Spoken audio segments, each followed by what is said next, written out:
morning, ladies and gentlemen. Let's see just how evil NASA is. First, we're going to look at Earth's orbital speed around the Sun. How fast does Earth move around the Sun? 66,600 miles per hour, speed of the globe's orbit. Next, curvature in 1 mile squared.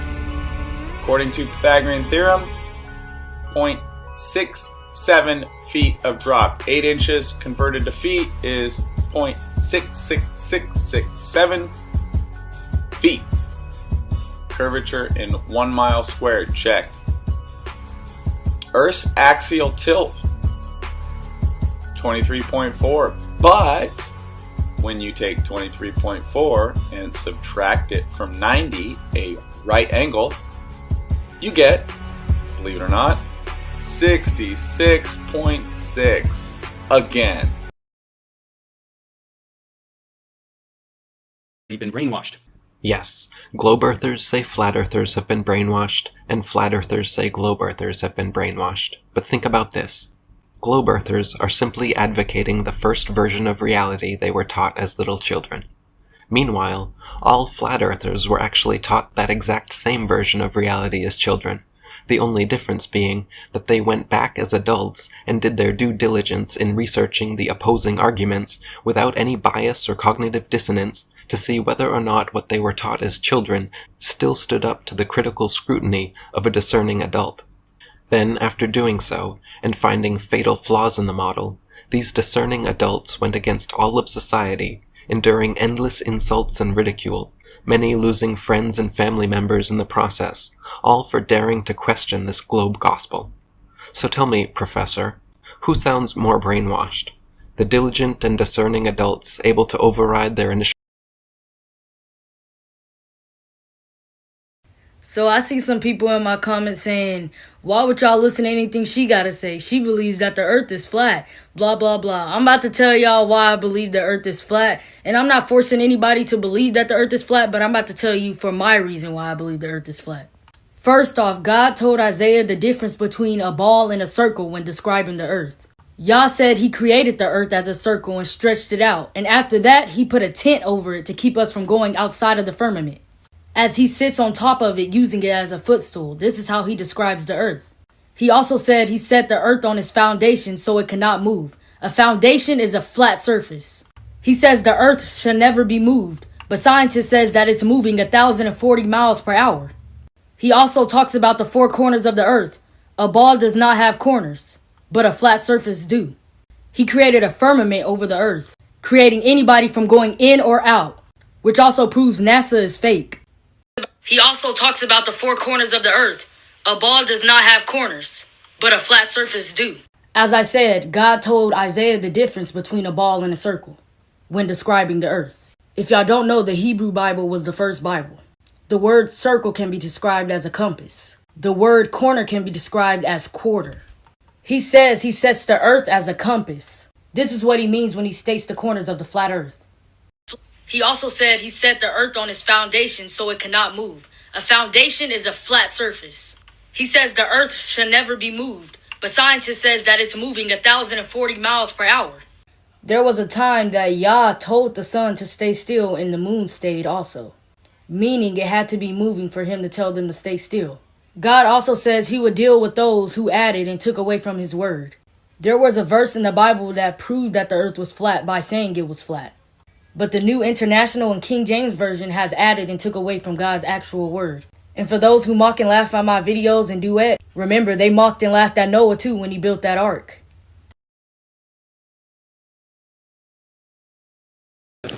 The reason it's called planet Earth is because it's a plane of inertia, plane of Earth, yes. So basically the analemma proves that we cannot be moving through outer space, spinning and swirling around the sun, around the Milky Way core. Here's what's going on.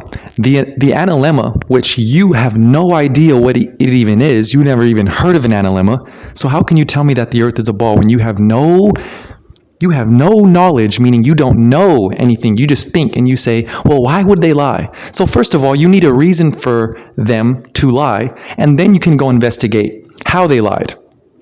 But your whole excuse is, why would they lie? Why would they lie? So you don't have a reason for them to lie. You think they just love you and they care about you so much. They tuck you to bed every night. So therefore, there's no reason to investigate, right? Just admit it. Yes, I haven't investigated, Julio. You're right, because I have no reason to believe that they're going to lie to me. Well, I have so many reasons to believe that they're going to lie to me. Therefore, I investigated it. Check this out, you globetards. I have no respect for you, just like you don't respect what you live on. You don't care. You said, what does it matter? You don't care what you live on. So shut up and let someone who cares what they live on explain to you what you live on. So here's the analemma. Well, this is an analemma. Basically, the sun, if you were to take a picture of the sun at 12 o'clock every single day for an entire year, you would notice this shape. So take a picture at 12 o'clock every single day and see what happens. You're going to say, whoa, what is this figure 8? Why is it little at the top and huge at the bottom? I'll tell you exactly why. So check this out. This is summer. This is spring. This is winter when it does a big loop. So there's summer going around the North Pole. Spring goes wider. Winter, wider. Fall, closer. Summer, closer. Spring, winter, fall, summer. Spring, winter, fall, summer. You get it. So that proves the analemma. That's why the analemma does a wide circle, because it's doing a huge lap. And that's why it does a tiny circle in the summer, because it's doing a tiny lap. That's why your analemma looks the way it does. Now check this out. This is the North Pole where all compasses point to. Why don't they point to the South Pole? Because there is no South Pole. There's only a North Pole. Now it's not just a piece of rock floating and the sun isn't going up and then under, up and under. That's only on your ball Earth. The sun does a circle. Okay? It goes above you. During the summer, it's high. During the winter, it's lower. Now check this out. Why do all compasses point to the North Pole on a ball? It should be pointing to both poles. It only points to the North Pole. It's the center pole on your flat Earth. This is called your AE map. There's your analemma. See, that proves a tiny circle in summer, big circle in the winter. So this is an AE map, and it's your flat Earth is no different than looking at your ball from the top. So if we look at your ball from the top, you'll see the flat Earth, and it works better this way. Keep following me, guys. I'm going to explain this. Just as applying the law of perspective to the horizon tells us that our Earth is indeed flat, the same principle applies to the setting of our sun. The scientist liars of our world tell us that the sun is 109 times more massive than the Earth, and that it is 93 million miles away. They state that the split between day and night is because the Earth is rotating, and that when we see the sunset we are witnessing the rotation and our arrival into the dark phase of the spin, which is a time frame called night and when our moon becomes visible. Much like the proposed curvy nature of our world and the theory of gravity, this is complete nonsense. Before turning our attention to the sun, let's first look at two examples that debunk the heliocentric model of a rotating globular Earth. The first is the New York City skyline as seen from Harriman State Park's Bear Mountain, which is 60 miles away.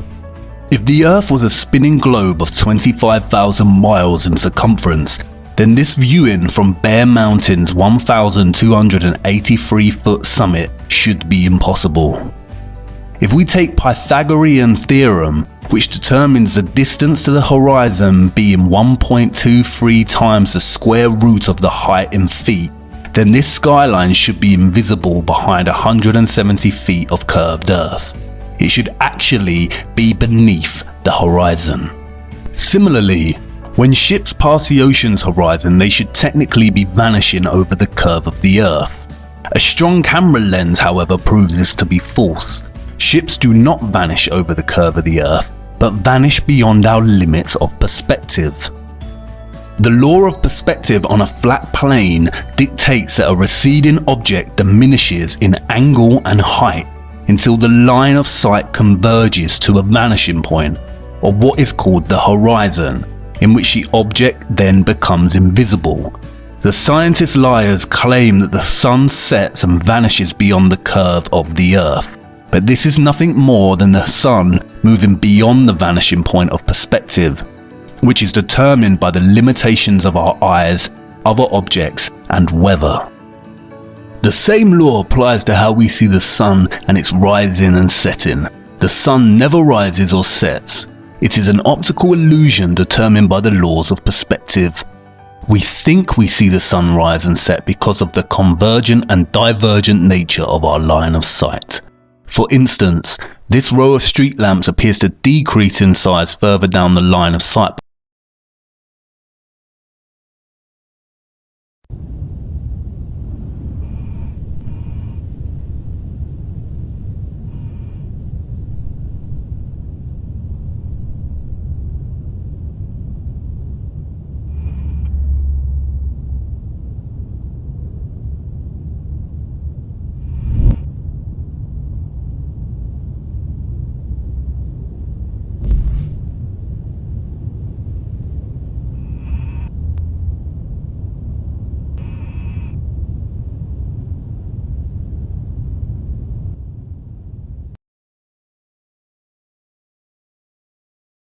The odds that the spin of the moon is exactly the same speed as it rotates around the Earth, again, are zero. If it was 1/4 of 1 mile per hour different, it would slowly turn. And there is zero physics explanations with the model of gravity as we know it to explain why its axis rotation is exactly matching it rotate around us so that we only see one side. Light being shined upon a sphere does not make the luminescence the same all the way across. You can do a test with a tennis ball and a flashlight. It's impossible. It can't happen. It only happens on two-dimensional objects. Seeing as you've only seen one side of the moon because of its miraculous rotation and its perfect circle, and the fact that the luminescence is the same across the whole thing, implies, I'm not stating this, it implies it's a two-dimensional object. Okay? The size and weight of the moon, according to science, it is impossible for it to be rotating around